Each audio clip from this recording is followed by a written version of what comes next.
Nous commençons. Donc ce soir, Richie Thibault va combattre le racisme et l'antisémitisme. On a pour ça.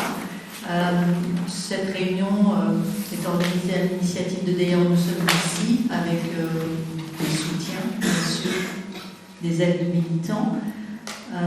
Et donc, si vous voulez contribuer à l'organisation de ce type de soirée, vous pouvez laisser quelques euros à la sortie. Vous avez aussi des ouvrages de Richie Thibault qui sont disponibles, l'un et l'autre. Voilà. Et puis, vous savez tous que demain, vous avez la journée mondiale contre le racisme et le fascisme, avec un rassemblement, place Kléber, à partir de 15h. Et ensuite, une manifestation auquel on vous appelle. Beaucoup d'entre vous, je pense, sont signataires et participants et organisateurs, voire organisateurs de cette manifestation. Voilà. Pour ceux qui souhaitent acquérir les ouvrages, vous pouvez bien sûr avoir une dédicace de Richie Thibault en fin de conférence. Il va parler à peu près à 3 quarts d'heure et ensuite, bien sûr, il y aura un échange de questions avec vous. Voilà. Alors, merci beaucoup. Bonsoir à toutes et à tous. Merci en premier lieu pour votre invitation. Merci pour votre présence également. Je sais qu'il y avait de nombreux événements ce soir à Strasbourg, mais vous avez choisi d'être ici parce que vous portez un intérêt à la question de l'antiziganisme. Alors, avant d'évoquer le sujet, je vais me présenter en quelques mots. Vous m'entendez bien ? Donc, je m'appelle effectivement Richie Thibault, j'ai 20 ans. J'ai grandi dans le sud-ouest de la France, à Sainte-Foy-la-Grande, la ville d'origine d'Élysée Reclus. Essaye une fois sans micro, parce que ça... D'accord, c'est mieux là ? Ouais. Ah, ouais. On va sur le micro. Donc je disais que j'ai grandi à Sainte-Foy-la-Grande, la ville d'origine d'Élysée Reclus, grand penseur anarchiste et géographe. C'est une fierté, alors à chaque fois je le précise dans cette petite plus. Et je suis le fils d'une mère gitane, d'un père manouche, donc... Et je suis arrivé à l'action politique et militante à l'âge de 14 ans lors du mouvement des Gilets jaunes. Et je suis actuellement porte-parole d'une organisation, d'un collectif politique qui s'appelle PEPS, pour l'écologie populaire et sociale, une organisation d'écologie radicale, donc d'écologie décoloniale, d'écologie antiraciste, écoféministe, d'écologie sociale. On pourra en discuter à la fin de l'événement si ça vous parle. En tout état de cause, on est ici pour parler d'antiziganisme. Et je trouve que parler d'antiziganisme, ça nous donne un état des lieux des lacunes de la gauche en termes d'antiracisme et en matière d'antiracisme. Parce qu'effectivement, il y a encore beaucoup de progrès à faire.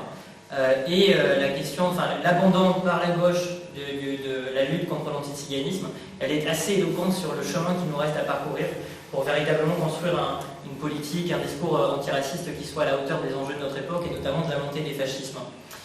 Alors, l'antiziganisme, c'est quoi ? C'est un racisme qui prend pour cible différents collectifs de population, les collectifs voyageurs et romani, les Roms, les Sinti, les Yiddish, les Manouches, les voyageurs et les Gitans. C'est les 6 principaux collectifs de population qui sont, pour certains d'entre eux, présents depuis plusieurs siècles en Europe et en France, qui subissent un racisme qui est structurel, qui est systémique.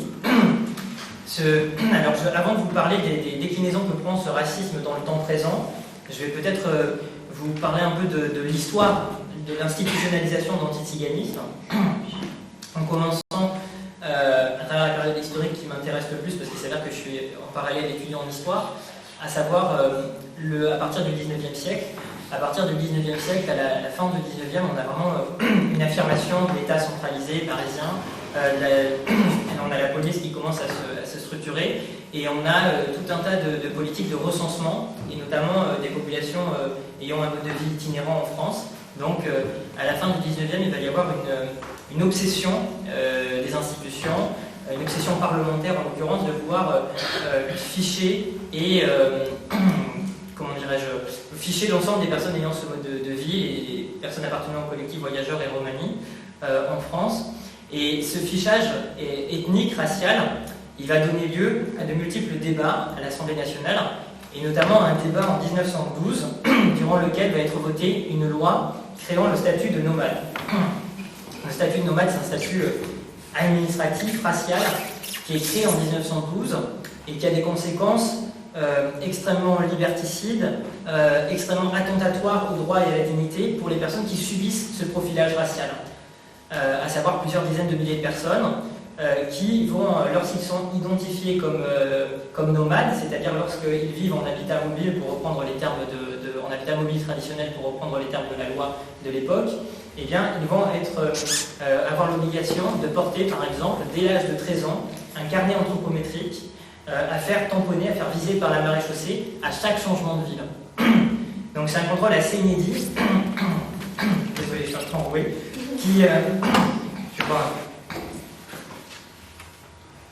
C'est un contrôle qui va donner lieu à des atteintes particulièrement violentes au droit à la dignité des populations concernées.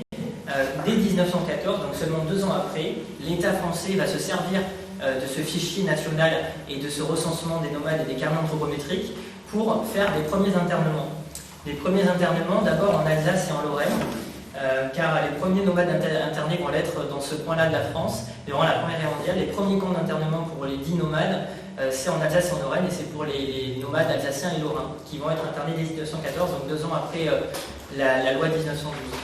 Alors ensuite, durant les années d'entre-deux-guerres, il y a cette politique de stigmatisation qui va continuer sur l'ensemble du territoire, et les choses vont s'accélérer avec la montée des tensions et des guerres, de la guerre en Europe, à partir de la fin des années 30.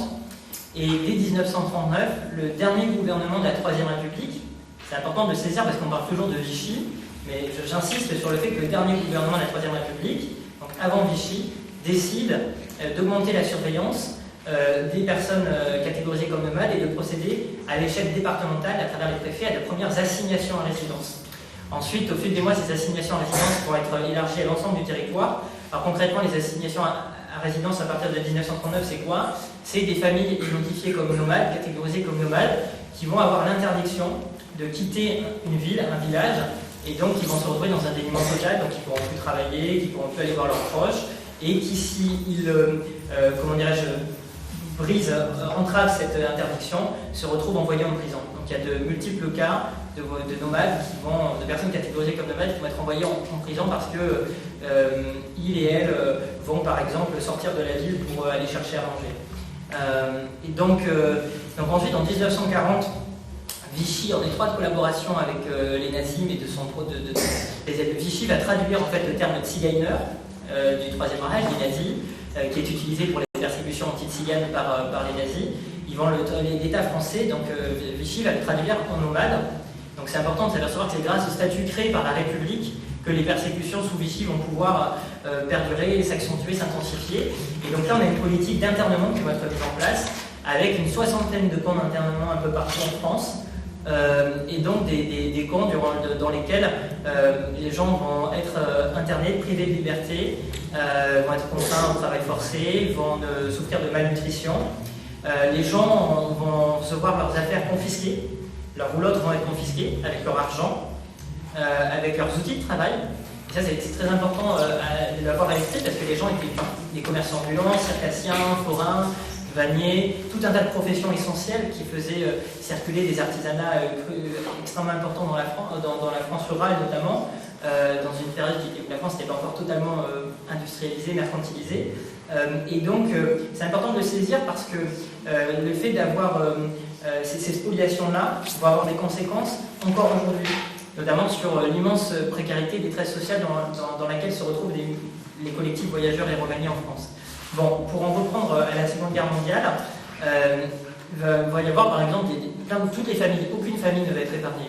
Ma famille, par exemple, d'un côté, il va y avoir celles et ceux qui sont en Gironde et en Dordogne, qui vont être du côté d'Auer et Reynard, qui vont être assignés à résidence, qui n'auront pas le droit de quitter les villages. Et de l'autre, du côté également paternel, on a une partie de ma famille, donc Thibaut, qui est à Azaïs, qui vont eux être internés dans le camp de Jargeau, dans le Loiret, durant plusieurs années. Donc les enfants y compris, enfin tout le monde est interné.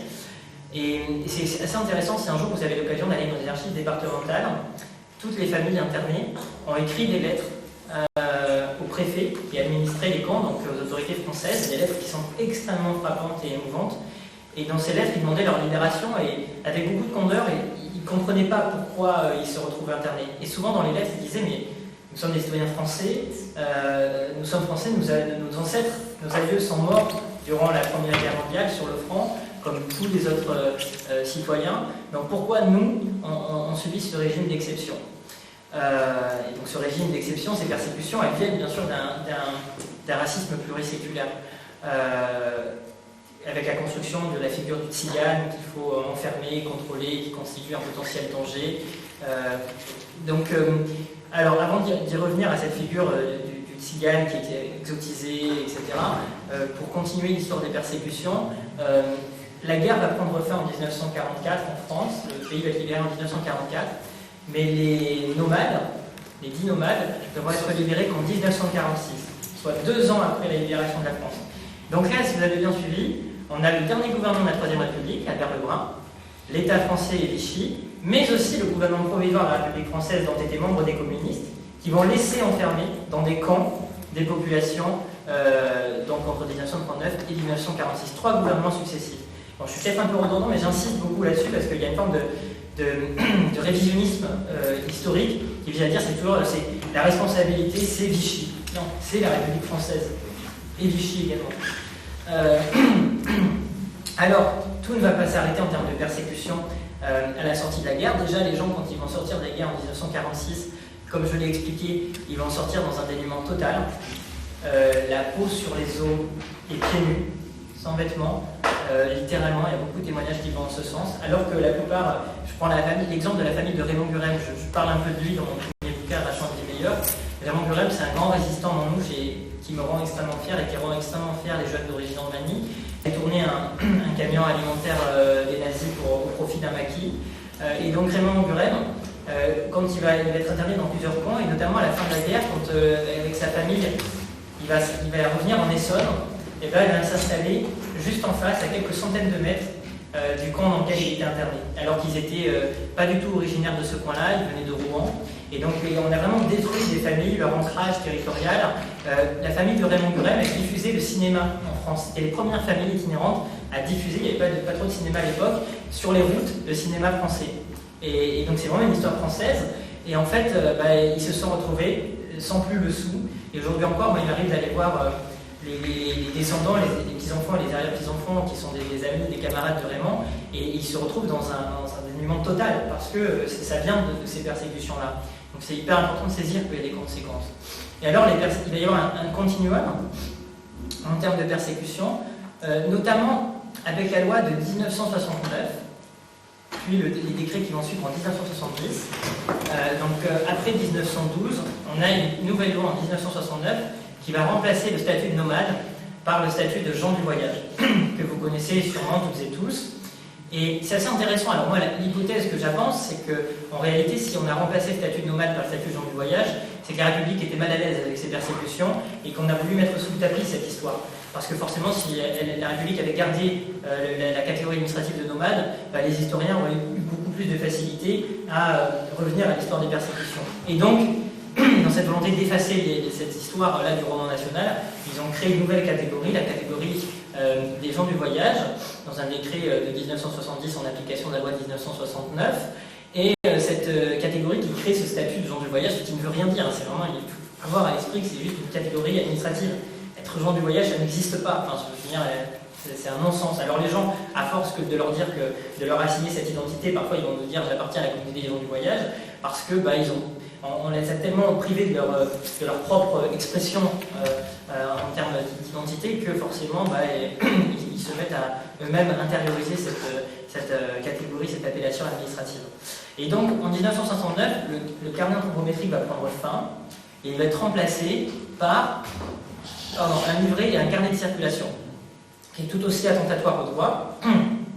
Alors cette fois-ci, il y a moins d'informations biométriques, on a toujours, mais moins.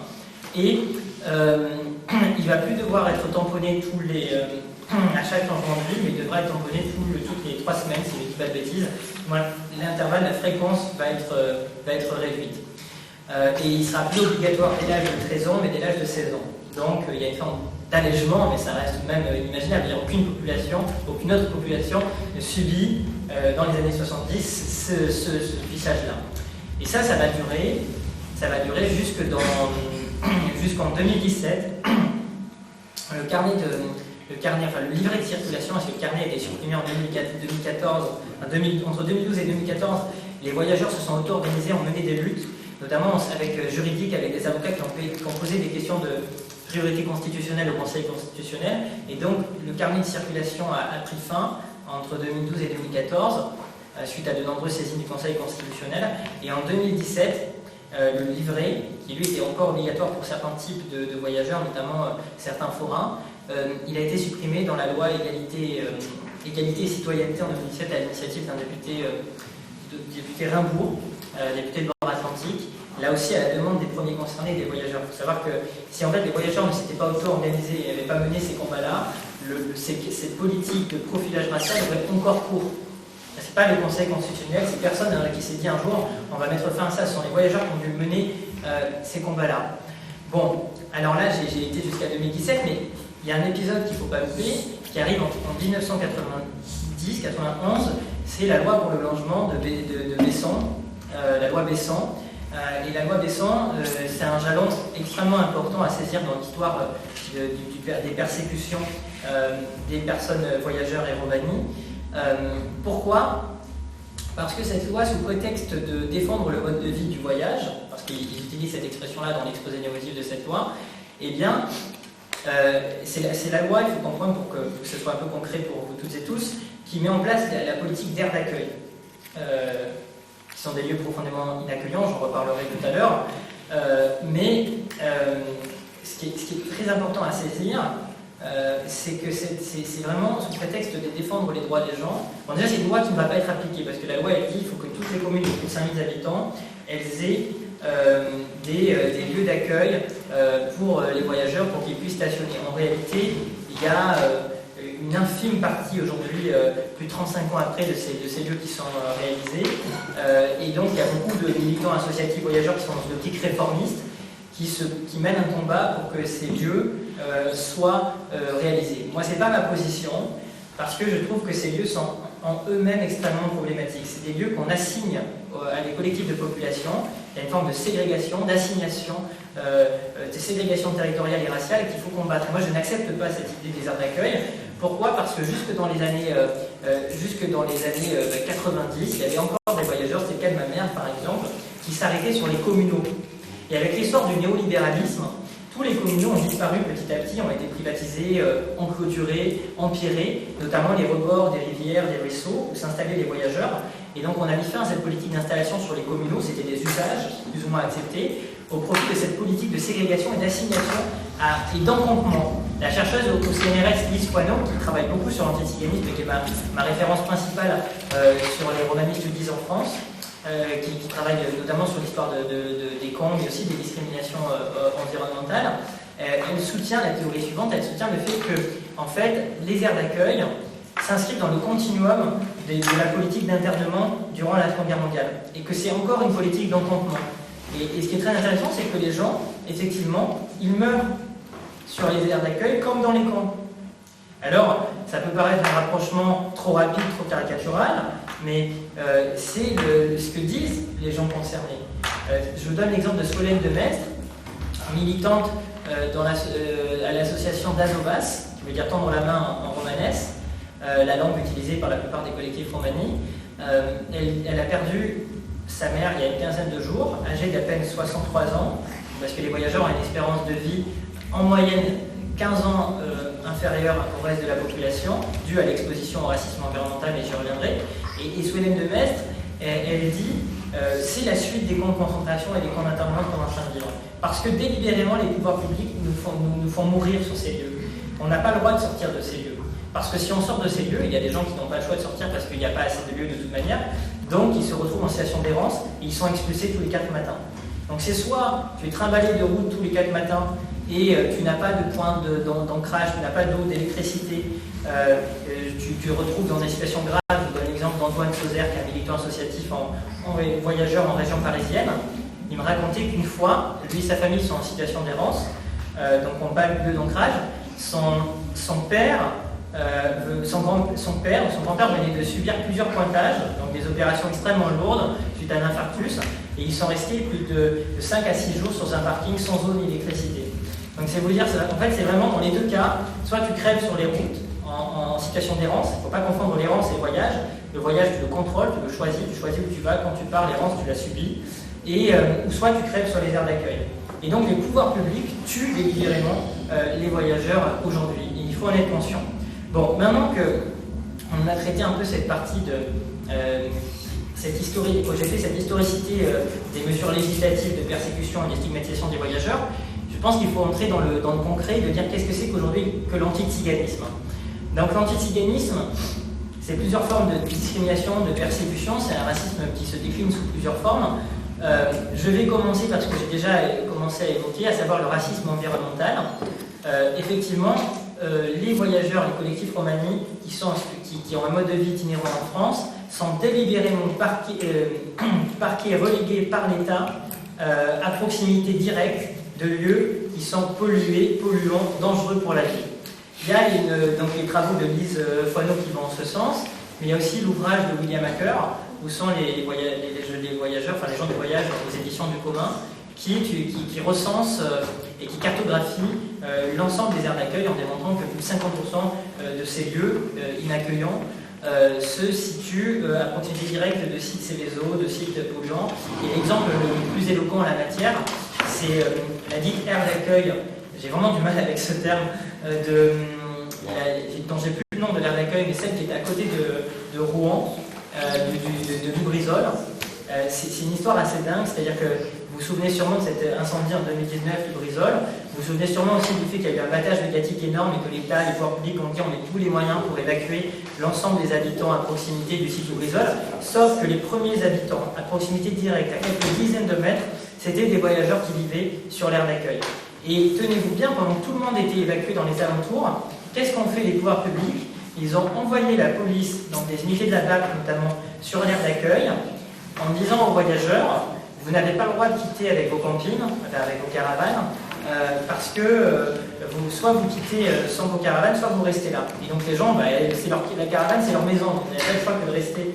Ils étaient parqués sur l'air, avec des enfants en bas âge, et pendant plusieurs jours, ils ont respiré les fumées toxiques qui s'échappaient de l'incendie de Lubrizol.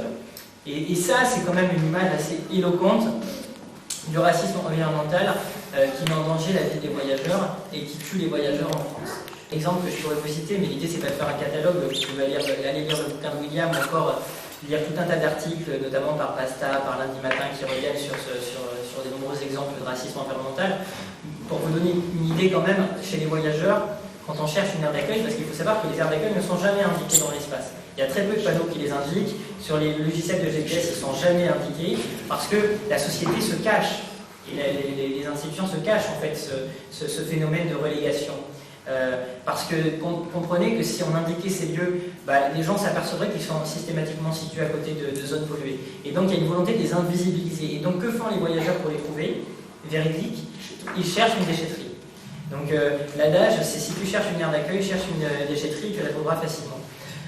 Mais là, à Strasbourg, alors j'ai pas eu le temps de me pencher sur le dossier, mais il me semble que l'aire de la métropole, l'aire principale de la métropole strasbourgeoise, se situe en plein cœur d'un site industriel. Et donc, je vous invite vraiment à tisser des liens avec les gens concernés et vous verrez que c'est catastrophique, quoi. Donc, il y a ce gros morceau qui est le racisme environnemental, mais il y a aussi tout un tas de persécutions. Il y a la question de l'école, la question de l'éducation, parce que, alors là, il y a de nombreuses centrales à l'éducation.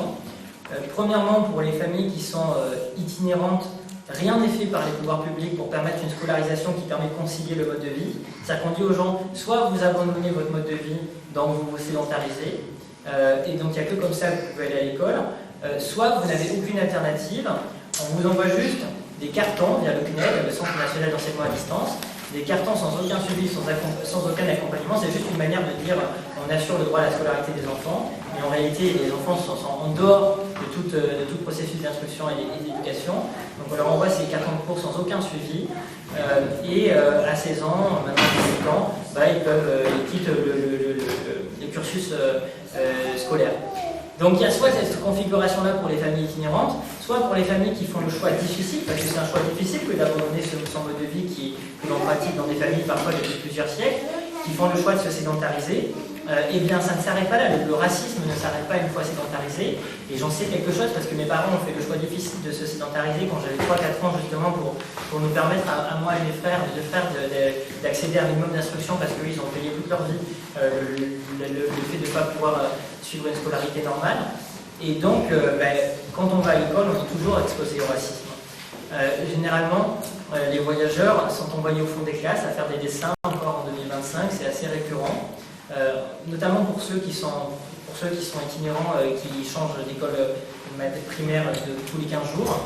Comme il n'y a pas d'adaptation, en fait, on les met au fond de la classe pendant la semaine où ils s'arrêtent sur la ville et le village. Donc voilà. Et puis alors, pour en revenir aux voyageurs, aux personnes issues du monde du voyage qui sont sédentarisées, il y a un racisme qui est extrêmement fort, un antiziganisme dans l'école auprès de la part des élèves et de la part de certains professionnels de l'éducation nationale. Pour vous donner un exemple très concret, en quatrième, si ma mémoire est bonne, j'avais été convoqué pour une petite, un groupe de collégiens dans le bureau de la CPE, et là j'avais le prof principal qui était venu et qui m'avait dit, j'ai vécu ça avec violence, mais hallucinante, quand tu as 13 ans, je crois que tu étais en quatrième, tu vis ça avec beaucoup de violence.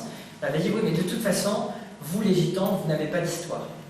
Et il y a une banalisation de ces propos quand on a un jeune voyageur aujourd'hui dans l'institution scolaire, une vraie violence qui fait que la plupart des gens, quand ils subissent le harcèlement anti-cigane à l'école, ils décident de quitter l'école parce que c'est un lieu qui n'est pas accueillant pour elles et pour eux.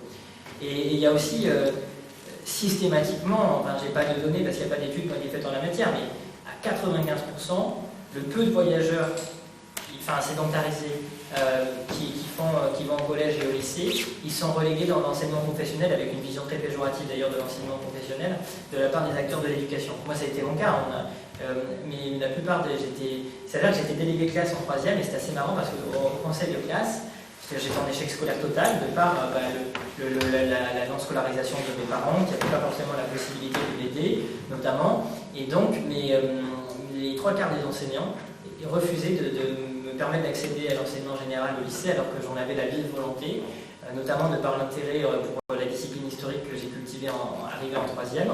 Et il y avait un prof qui s'est battu jusqu'au bout pour me permettre ça, et je lui suis éternellement reconnaissant parce qu'à la fin, c'était un peu dur effectivement en seconde, mais en première et en terminale, j'ai eu mon bac entre 18 et 20 moyennes à toutes les épreuves, comme quoi finalement il n'y a pas de déterminisme quand tu donnes les moyens aux gens, il n'y a pas de fatalité du moins.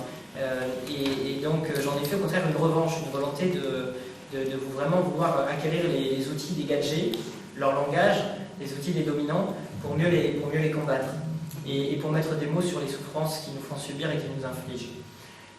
Donc ça c'est pour tout ce qui est de la question scolaire et d'éducation, mais je peux vous donner encore quelques exemples, notamment le gros morceau qui est la police, et notamment la gendarmerie, parce que c'est vrai que dans les quartiers populaires c'est la police qui tue les Noirs et les Arabes.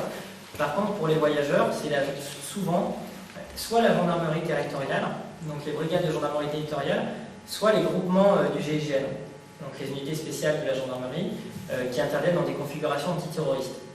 Je vais vous donner quelques exemples, parce que les crimes de la police et de la gendarmerie sont très récurrents chez les voyageurs. Moi-même, j'en ai connu dans ma famille. Lorsque j'avais une dizaine d'années, on a un très très proche de la famille que je considérais comme un oncle, qui a été tué plusieurs balles dans le dos à Biscarrosse par des gendarmes. Mais il y a tout un tas d'autres exemples. Il y a l'exemple d'Henri L'Enfant en 2017, un jeune voyageur. Souvent, c'est des très jeunes voyageurs qui sont tués par la gendarmerie. On a l'exemple d'Angelo Garant. J'en parle là aussi dans mon bouquin Arrachement une vie meilleure, mais aussi dans le deuxième. Angelo Garant, c'est un voyageur qui est tué par le GIGN. En fait, c'est un voyageur qui est en prison. Et qui un jour va avoir une permission de sortie de prison et qui va déserter, comme le dit sa sœur Aurélie. Et je tiens à respecter l'usage de ce terme qui pour moi a plein de sens parce qu'il fait une désertion de la prison, parce que la prison elle tue là aussi. D'ailleurs je vais sûrement faire un sujet de recherche l'année prochaine quand je vais arriver en master sur les liens entre les personnes catégorisées comme gens du voyage et la prison, parce que c'est un gros morceau que je ne vais pas forcément évoquer ce soir, mais mais qui est important à avoir à l'esprit. C'est-à-dire qu'il y a une surreprésentation des voyageurs en prison. Il n'y a pas d'études qui ont été menées pour le moment en la matière. Bref, Angelo, garant, quand il va refuser de revenir de prison, il va se rendre un jour chez sa famille pour un repas, un déjeuner, avec son père qui a des problèmes de respiration, qui est sous oxygène notamment. Ils sont quelques membres de la famille attablés dehors, devant une caravane ou un mobil-homme. Et là, le GIGN va se déployer, alors qu'il n'y avait aucun danger apparent, parce que le GIGN, je rappelle que c'est une unité qui intervient dans des configurations terroristes, d'actes terroristes, qui intervient dans un repas de famille pour arrêter un individu. Je ne sais pas si on mesure la disproportion. Et donc, Angelo va se précipiter dans un cabanon, se cacher.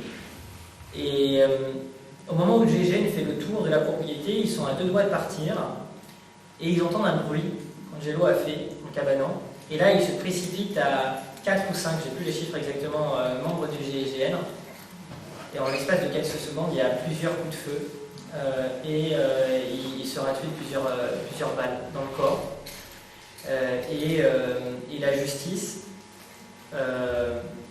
va tout faire pour comment dirais-je, désolé, j'en perds un peu mes mots parce qu'Aurélie c'est quelqu'un que j'apprécie beaucoup et elle en souffre beaucoup parce que ça fait maintenant depuis 2017 qu'elle mène ce combat.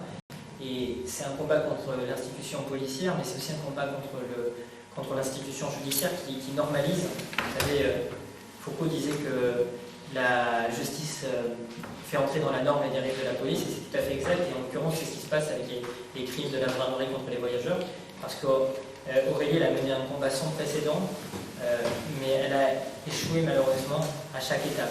Et la semaine dernière, plusieurs années après, elle venait de faire le dernier recours à la CEDH, et la semaine dernière, la CEDH lui a donné tort et a donné raison aux policiers, aux agents du GIGN du moins. Donc c'est vous dire la souffrance de cette femme qui malgré tout reste digne et continue à se battre contre les crimes de la gendarmerie et de la police subis par les voyageurs. Et Aurélie, elle donne beaucoup de confiance aux voyageurs parce que ces crimes policiers et de la gendarmerie, ça fait des décennies qu'ils existent, mais les voyageurs, ils n'osent pas en parler. Parce que il y a ce traumatisme de l'internement dans les camps qui fait que quand les gens sont sortis, quand la génération des arrière-grands-parents et des grands-parents ils sont sortis des camps, ils se sont dit on ne va plus jamais venir sur la place publique. C'est pour ça que vous entendez peu souvent les voyageurs parler. On va se cacher. On va se cacher parce qu'au moins ils ne viendront plus nous faire ça.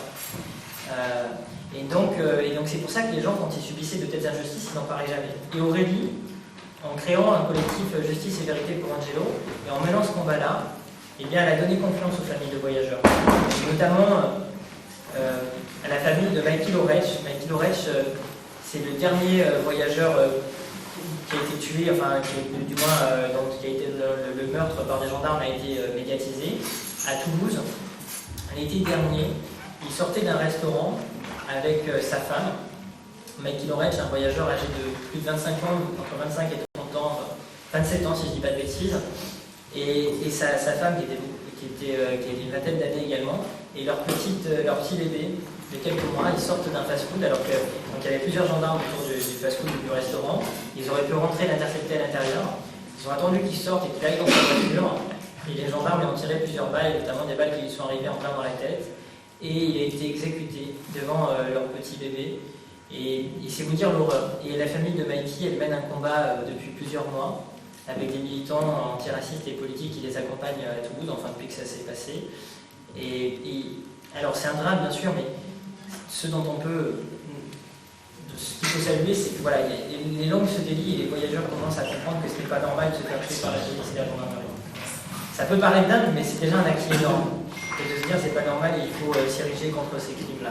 Et l'idée c'est pas de faire un catalogue, vous pouvez aller lire le bouquin de William, ou encore lire tout un tas d'articles, notamment par Pasta, par Lundi Matin, qui reviennent sur des nombreux exemples de racisme environnemental.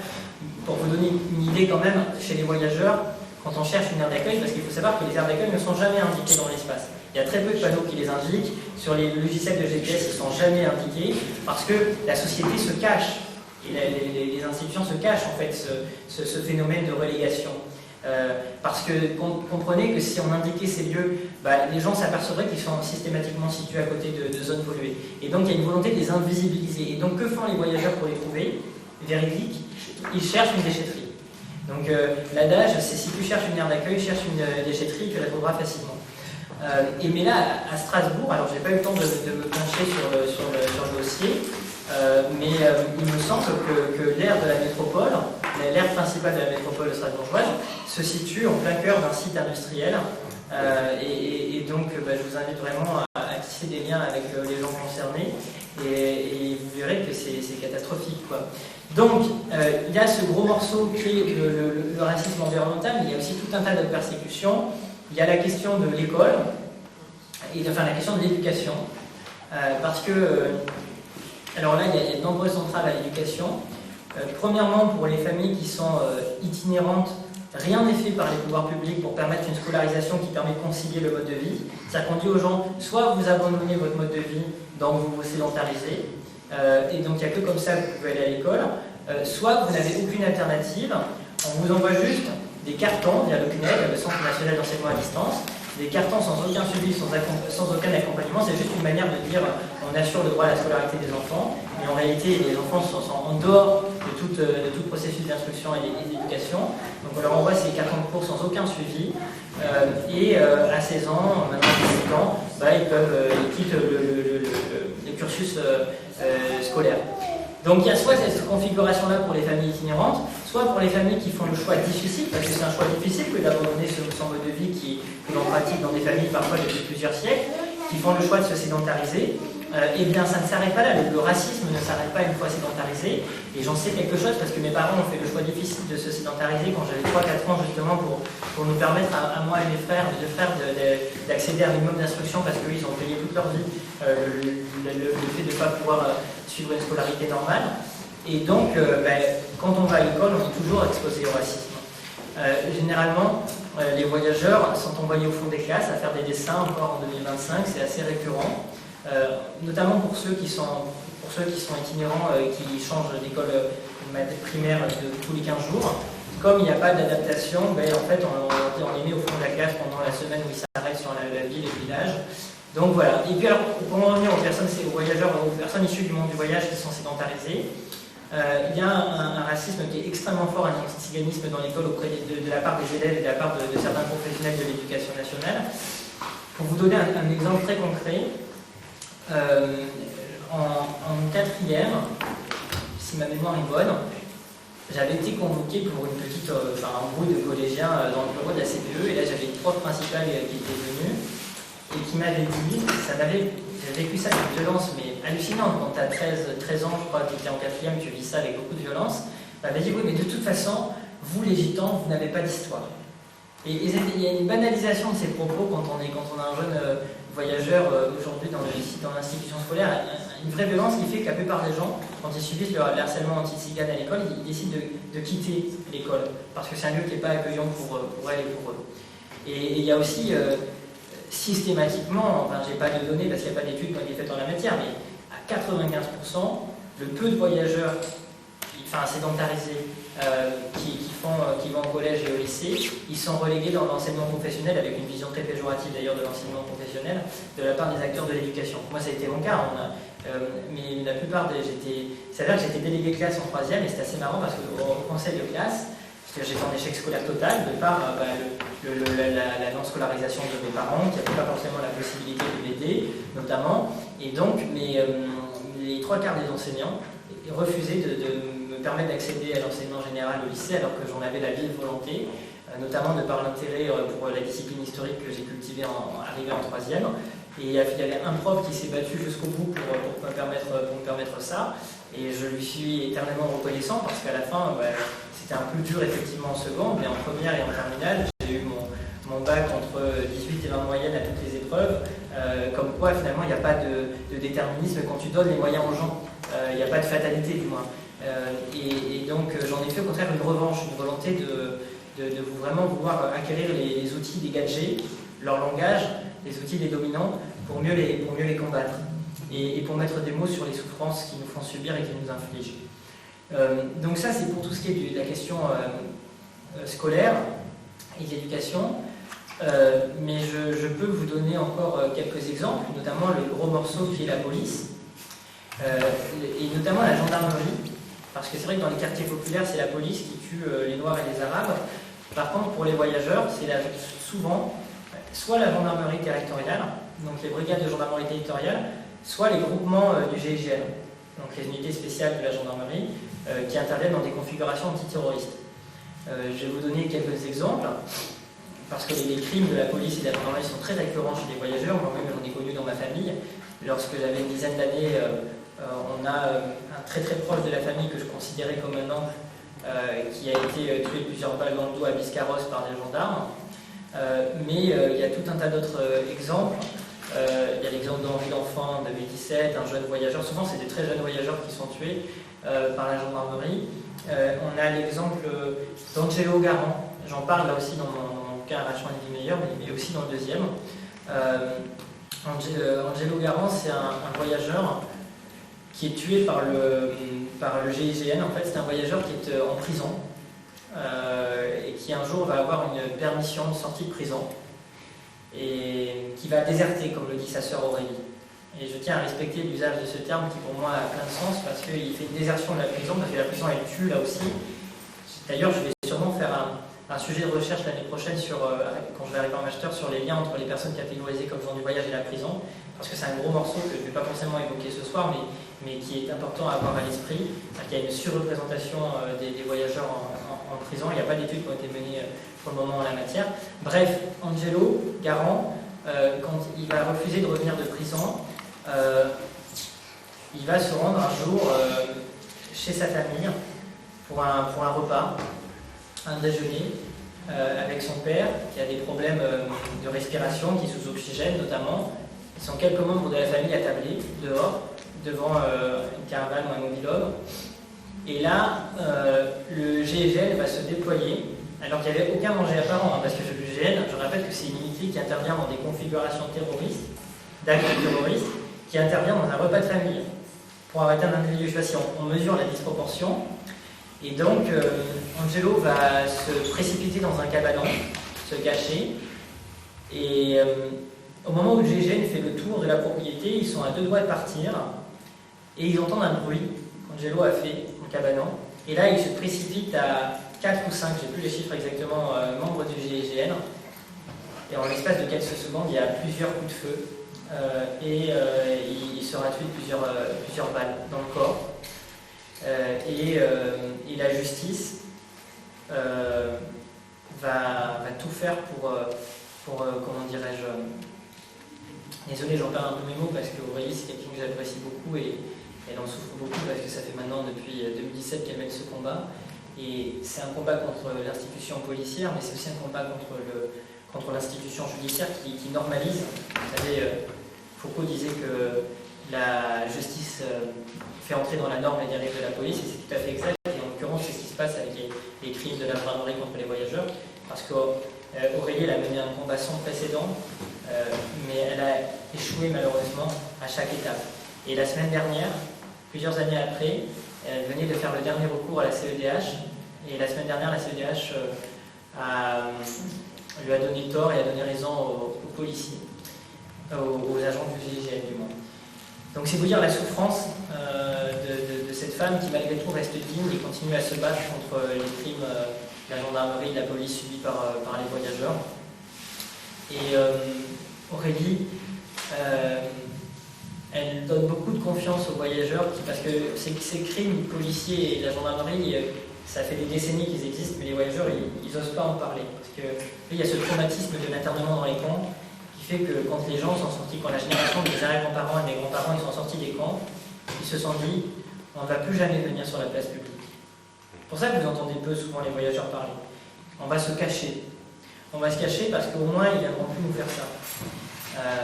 Et donc c'est pour ça que les gens, quand ils subissaient de telles injustices, ils n'en parlaient jamais. Et Aurélie, en créant un collectif Justice et Vérité pour Angelo, et en menant ce combat-là, eh bien, elle a donné confiance aux familles de voyageurs. Notamment à la famille de Mikey Lorech. Mikey Lorech, c'est le dernier voyageur qui a été tué, enfin, qui a été le meurtre par des gendarmes a été médiatisé. à Toulouse. L'été dernier, il sortait d'un restaurant avec sa femme, Mikey Lorenz, un voyageur âgé de plus de 25 ans, entre 25 et 30 ans, 27 ans si je ne dis pas de bêtises, et sa femme qui était une vingtaine d'années également, et leur petit bébé de quelques mois. Ils sortent d'un fast-food alors qu'il y avait plusieurs gendarmes autour du fast-food ou du restaurant. Ils auraient pu rentrer et l'intercepter à l'intérieur. Ils ont attendu qu'ils sortent et qu'ils aillent dans sa voiture, et les gendarmes lui ont tiré plusieurs balles, notamment des balles qui lui sont arrivées en plein dans la tête, et il a été exécuté devant leur petit bébé. Et c'est vous dire l'horreur. Et la famille de Mikey, elle mène un combat depuis plusieurs mois avec des militants antiracistes et politiques qui les accompagnent à Toulouse, enfin depuis que ça s'est passé. Alors c'est un drame bien sûr, mais ce dont on peut, ce qu'il faut saluer, c'est que voilà, les langues se délient et les voyageurs commencent à comprendre que ce n'est pas normal de se faire tuer par la police et la gendarmerie. Ça peut paraître dingue, mais c'est déjà un acquis énorme. Et de se dire c'est pas normal et il faut s'ériger contre ces crimes-là. Donc voilà, ça c'est le gros morceau que constitue la police. Mais il y a des persécutions qui vont en s'accentuant. Vous voyez, là, il s'avère que je suis devenu assistant parlementaire il y a maintenant 8 mois pour travailler spécifiquement sur la question en grande partie du moins sur la question de l'antiziganisme, avec une députée de la France Insoumise de Seine-et-Marne, Narcisia Soudé. Et donc on est le premier cabinet parlementaire à travailler sur cette question. Il travaillait du moins pleinement. Ça n'a jamais été fait dans le passé. Il y a eu quelques petits trucs, mais avec un tel engagement, c'est assez inédit. Et donc j'ai produit un rapport parlementaire avec elle en faisant le tour de nombreux voyageurs, un rapport parlementaire que vous pouvez retrouver sur Internet, qui fait une trentaine de pages. On a écrit une proposition de résolution également pour la reconnaissance de la journée du 2 août comme journée de commémoration du génocide des Roms, des Sinti, des Ignis, des voyageurs, des Manouches et des Gitans. C'est la première proposition qui va en ce sens. Le 2 août, c'est une journée de commémoration qui est reconnue par l'Union européenne, par les Nations Unies, par un ensemble d'États européens, sauf par la France qui ne reconnaît toujours pas cette journée de commémoration et qui donc ne reconnaît pas officiellement ce génocide. Donc on espère que cette résolution sera adoptée. Malheureusement, aucun des partis, ni le PS, ni les écolos, ni la France Insoumise, ni le PC n'ont en tant que parti signé avec tous leurs députés ce texte. On a réussi à en convaincre une cinquantaine de députés, mais c'est dire qu'il y a encore du travail, plus de 85 ans après. Ils refusent de s'engager totalement pour le moment, mais on va les travailler au corps. Et il y a une campagne qui s'organise avec les jeunes voyageurs en ce moment en la matière et avec les descendants d'internés. Donc pourquoi je vous parlais de l'Assemblée nationale au-delà de ces travaux qu'on fait en la matière? C'est pour deux choses. La première, c'est que je suis un des premiers voyageurs, à dire haut et fort à revendiquer mes origines romanies en tant qu'assistant parlementaire, dire que je suis le fils d'une mère gitane et d'un père manouche, et forcément ça coince, parce qu'il s'avère que je suis également le premier assistant parlementaire de l'histoire à être interdit d'entrer à l'Assemblée nationale. Alors Yann Pivet me dit que si je fais un lien entre les deux, elle va déposer plainte contre moi pour diffamation, mais j'en ai rien à foutre et je fais le lien entre les deux, parce que quand dans son courrier de justification de mon interdiction, elle dit qu'elle fait cette interdiction parce que mon profil constitue un potentiel risque de trouble à l'ordre public. J'y vois un lien évident et manifeste avec l'imaginaire qu'il y a autour des voyageurs, qui seraient des individus plus dangereux qu'un moyenne. Ça me paraît assez manifeste. Donc voilà, donc vous voyez, même quand vous arrivez au sein des institutions, on vous dégage dehors. Et c'est assez dur à vivre violemment, déjà parce que la gauche m'a un peu abandonné sur cette histoire, premièrement. Et deuxièmement, parce que vous voyez, je continue à organiser des trucs. J'ai organisé un gros colloque pour Narcisia Soudé et Daniel Obono à l'Assemblée nationale au mois de janvier, à la fin du mois de janvier, sur l'antiziganisme.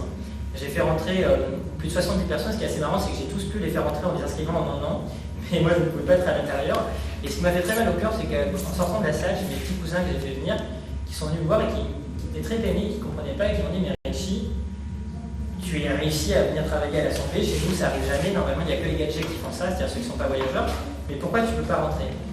Et en fait, ce qui est dingue, c'est qu'à la fin ils se disent on n'a toujours pas le droit de citer quand ils voient ça. Et c'est une véritable assignation à l'apolitisme en quelque sorte, c'est-à-dire à l'apolitisme avec le A privatif.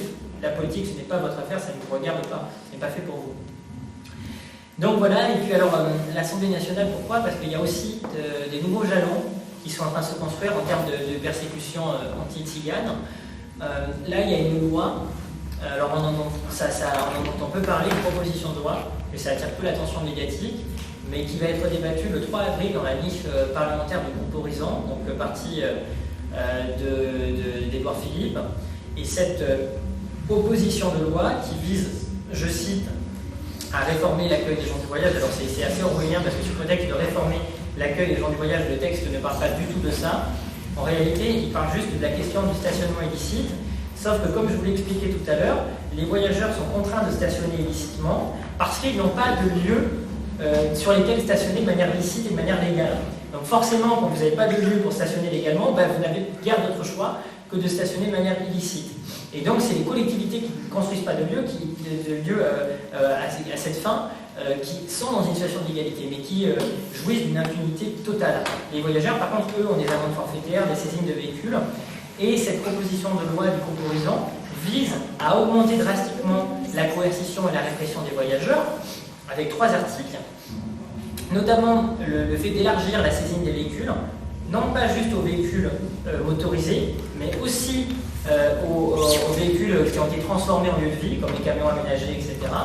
Extrêmement grave et qui est une atteinte au droit au logement, au droit à l'habitat, au droit au lieu de vie qui est consacré par les institutions européennes notamment, au droit au domicile, du moins, pardon. Et donc, bon, je vous passe les autres articles, mais l'article 3, les 3 articles qui est particulièrement grave, il propose de faire entrer dans le code pénal, dans le même article du code pénal, de considérer le stationnement illicite comme une circonstance aggravante de la dégradation, qui est inscrite dans le code pénal et qui fait encourir aux gens 5 ans d'emprisonnement et 75 000 € d'amende. Donc demain, les milliers de voyageurs qui n'ont guère d'autre choix que de stationner illicitement, si cette loi est adoptée, pourront être envoyés en prison. S'il y a cette modification législative, ce qui est complètement délirant. Et vraiment, quand on dit que l'histoire, elle risque de se répéter, pour le coup, ça devient vraiment manifeste. D'enfermer les gens pour leur mode de vie. Donc, on les a enfermés dans des lieux ségrégés, maintenant, on va carrément les enfermer en prison.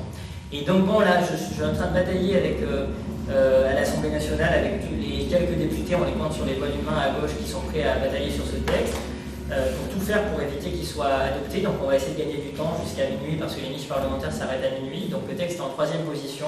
Il va y en avoir 2 autres avant, et on va faire en sorte que ce 3e texte n'ait pas le temps d'être débattu, parce que malheureusement, si on arrive au vote, il sera largement adopté, parce qu'il y aura une majorité allant de l'URN jusqu'à quelques députés socialistes qui sont prêts à voter pour. Donc vous voyez, c'est quand même un combat continu.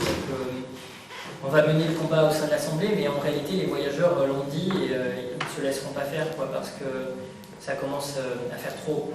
Et c'est pour ça que je m'en réjouis, et peut-être qu'avant de vous laisser la parole, je peux terminer là-dessus. Il y a quand même on est dans une phase inédite et historique d'auto-organisation du monde du voyage et des collectifs Romani voyageurs en France. Vous l'avez peut-être vu, mais on a lancé avec quelques camarades voyageurs et alliés de nos luttes une campagne sur les digitales, sur les réseaux sociaux lors des législatives anticipées qui s'appelait Voyageurs contre le RN, qui a touché plusieurs millions de personnes et durant laquelle il y a eu plusieurs vidéos de personnes internées et de personnes descendantes d'internés qui ont appelé les voyageurs à ne pas tomber dans les tentatives de manipulation du RN, qui veulent s'ériger en grands sauveurs du monde du voyage et qui tentent d'instiller le poison raciste chez les voyageurs. Donc c'est une campagne qui a marché et qui a fait reculer le vote RN pour le peu de voyageurs qui votent, parce qu'en réalité la majorité des voyageurs ne votent pas à 80%, et pour le peu qui votent, il y en a certains qui ont réussi à être manipulés par le RN, parce que le RN malheureusement c'est le seul parti qui se pointe chez les voyageurs. Les autres partis de gauche ne le font pas. Donc là aussi il y a un bilan un peu autocritique pour la gauche à faire. Donc voilà, il y a quand même une campagne d'auto-organisation qui se fait. Là, je vous le disais, je ne vais pas aller dans le détail en la matière pour les événements qui vont venir, parce que pour le moment c'est encore en cours d'organisation, mais il y a une grosse campagne sur la question mémoriale qui est en cours, avec des événements qui arrivent dès début avril. Donc vous pourrez voir ça sur les réseaux sociaux notamment, et avec une véritable organisation. On a eu les premiers week-ends d'organisation avec plusieurs dizaines de jeunes, de voyageurs, Roms, Sinti et niches manouches de toute la France. Donc c'est assez inédit en France, et c'est la première fois qu'il y a ce type de mise en branle collective chez le monde du voyage. Donc je m'en réjouis. Et pour conclure, ça fait 2 fois que je dis pour conclure, j'ai envie de dire que, en fait, parler d'antiziganisme c'est extrêmement important, Mais ce qui est d'autant plus important, c'est de comprendre le lien entre l'antiziganisme et le combat antiraciste au sens général. Parce que tant que la gauche sera à la traîne sur l'antiziganisme, elle sera à la traîne de manière plus globale sur l'antiracisme. Moi, je ne comprends pas la demi-mesure qui m'insupporte à gauche au sens général face à ces gens-là qui sont des néofascistes et des racistes en puissance. Et ce qui me choque, c'est que quand vous avez par exemple un Bruno Retailleau, ministre de l'Intérieur, qui est interrogé il y a quelques mois de ça, dans sa première entrée au gouvernement par Apolline de Malherbe sur BFM TV, Apolline de Malherbe, elle lui dit quoi? Elle lui dit Monsieur Retailleau, il y a quelqu'un de chez les Républicains, Gilles Bourdelex, le maire de Cholet, qui en 2014 a dit sur les voyageurs, tenez-vous bien, Hitler n'en a peut-être pas tué assez. Donc le mec fait l'apologie du nazisme, d'un génocide. Apolline de Malherbe interroge il y a quelques semaines de ça, quelques mois, Bruno Retailleau, et Bruno Retailleau exprime sa pleine solidarité, sa pleine confiance avec Gilles Bourdelex. Aucune polémique, aucune indignation. Et j'ai envie de vous dire, non mais c'est quand même grave. Et quand on a des partis qui se disent le gouvernement n'a pas franchi les limites pour le censurer suffisamment, mais allez vous faire voir, quoi. Je veux dire, on a des types qui font l'apologie des crimes nazis et vous trouvez que c'est pas suffisant. Mais parce que tant que c'est sur les voyageurs, ça passe. Si Gilles Bourdelex avait tenu ses propos sur quelconque autre population, ça aurait généré un scandale monstrueux. Autre exemple, Macron, en 2019, vous connaissez sûrement Christophe Détinger, boxeur, voyageur et Yéniche, héros de la passerelle Léopold Sambor, comme on l'appelle dans le mouvement des Gilets jaunes. Il a défendu avec ses seules mains des camarades Gilets jaunes, une femme notamment en situation de handicap qui était tabassée et molestée par des gendarmes mobiles. Il a défendu en levant la garde avec beaucoup de dignité et en faisant reculer un escadron de gendarmes mobiles. C'est un acte qui nous rend fiers dans les résistances populaires, dans la résistance populaire. Et pourquoi je vous raconte ça? Parce que Emmanuel Macron, président de la République, déclare au sujet de Christophe Détinger, il n'y a pas les mots d'un gitan. Il n'y a pas les mots d'un boxeur gitan. Oui, et là aussi, absolument. Silence assourdissant des personnes qui se prétendent de l'antiracisme. Et donc, moi je suis très heureux que les camarades d'ailleurs, nous sommes d'ici, mais notamment sur le plan politique, les camarades du NPA, et certains mouvements de gauche radicale, et c'est ce qu'on veut aussi chez PEPS, on se saisisse de ces formes de domination-là et d'oppression-là, parce que c'est en combattant toutes les dominations de la même manière, avec la même intensité, qu'on arrivera à vaincre les fascismes.